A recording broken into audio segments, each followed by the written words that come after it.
Hi everyone, it's Don and I hope you're having a fantastic day. Well, you're not going to believe it. You're absolutely not going to believe another cruise ship has oversold. But when I tell you what ship, you're going to just shake your head.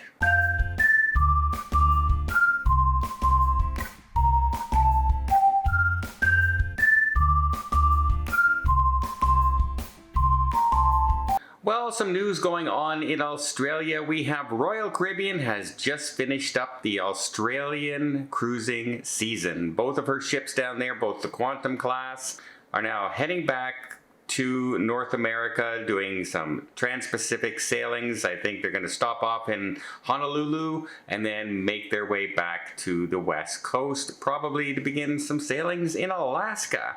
So all in all, it was a pretty successful restart in Australia, although they did have some difficulties with going to New Zealand with the new hull inspections and things like that, and the controversy over somebody saying that, accusing them of falsifying and bribes and things like that to try and get money from cruise ships to authorize, we passed your inspection, here you go, if you pay us this much money. That court stuff is still all being investigated, so we'll see what happens there. And speaking of Royal Caribbean, well, guess what? It's really kind of hard to believe. That's right, for the third time, the Wonder of the Seas has been overbooked again. This time for a cruise coming up pretty soon, April 30th cruise. Guests are getting letters saying, hey, we're offering you some onboard credits and we'll move your sailing to another sailing if you volunteer. I don't know what's going on with their booking engine with the Royal Caribbean group right now, but that's the third time in 5 months the Wonder's been oversold. And just yesterday or the day before, I reported on the Celebrity cruise ship being oversold as well, the Millennium in Japan. I don't understand what's going on with their booking engine. I don't understand how their inventory can be so messed up, especially, it seems, on the one ship, the Wonder of the Seas. Let's hope this certainly doesn't happen for the new Icon of the Seas when it comes out. Imagine you're getting ready to go on one of your inaugural sailings on the Icon and they come up and, by the way, we oversold the ship. Let's hope they get this fixed well before that, because it's kind of becoming an issue. I don't know. I want to go back on the Wonder again. I really do. I have some friends on board that I want to go back and see. I know some comedians. I know some staff on board. And I like the ship. But right now, it's kind of a risky thing to book on the Wonder of the Seas if they can't get their booking engine resolved somehow. Also, we have another cruise ship, and get ready for this one. They canceled the cruise on the day you're getting on the cruise. That's right. And it wouldn't be so bad, except for one thing. It's a transatlantic crossing for Cunard, the Queen Mary 2. Now, this ship during this season, usually goes at least once a month across the ocean on a transatlantic. However, the problem is your flights and everything. If you didn't book through the cruise line, what the heck? I mean, you're guaranteed to have flights, and now you're scrambling because you're either already in Southampton getting ready to head back to the United States, and now the cruise ship isn't going. And by the way, it's not going next week neither.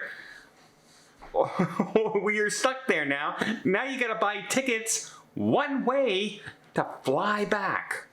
Even worse than that, in a way, is, you were getting ready to take that transatlantic sailing to hit flights in the United States and come back, and now you have flights from a country you're not even heading to. What are you gonna do? Jump on a plane, fly to the United States so you can take that flight back to the UK? It's a real big kerfuffle, and apparently it's due to technical issues, and apparently they had no idea they were going to have these technical issues until the day of embarkation. I find that a little suspect. I find that a little hard to believe that the crew on board, the captain, the cruise line did not know there's some issues going on with the ship before they got to port, to at least give the passengers a couple days notice and, hey, maybe don't step on that plane yesterday and fly all the way to Southampton to get on a cruise that we're not going to sail. Passengers are going to be given a 20% future cruise credit as well as their money back. I don't know about you, but chances are that doesn't cover the flights and that doesn't cover your hotel bills. Just saying. And not to mention the complete inconvenience flying all the way to a foreign country to step on a ship, to turn around and come back on a 7-day sailing across the ocean, only to find out you're stuck in that country because the ship's not leaving and there is no other ship heading back. It's not like Florida where, oh, my ship's canceled, okay, well, I'll jump on that ship over there around the corner. Instead, you can't. You're stuck. And I really would like to know why Cunard waited till the very last second to let passengers know. I'm really curious on that. What's the explanation? What's your excuse? Did the ship pull into port and the engine broke down? What happened? Or were you having engine difficulties along the way? Thought to yourself, we'll bring a mechanic on board, he'll tinker with it, it'll get all fixed and we'll be okay, and it didn't happen. Either way, really inconveniencing passengers, and I'm guessing a 20% future cruise credit just isn't really good enough. Especially if you spent $300-400 on a hotel, $4,000-5,000 on flights, and not to mention your other flights returning or coming there. I just can't imagine the expenses, and hopefully you have those cancel for any reason insurance. Then at least your flight insurance. Let me know what you guys think now. How would you like this? How would you like to have headed all the way to a foreign country, 8-hour flight across the ocean, land, spend the night in the hotel, only to wake up to an email that morning saying your ship's not leaving. And you have no flights, you have no hotel, you have no nothing.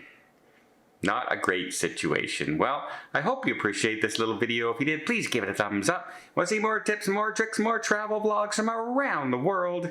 Hit that subscribe button. Until next time, have yourself a safe and a great vacation. Oh, and people get upset that they can never read my t-shirts. So, can you read my t-shirt this time?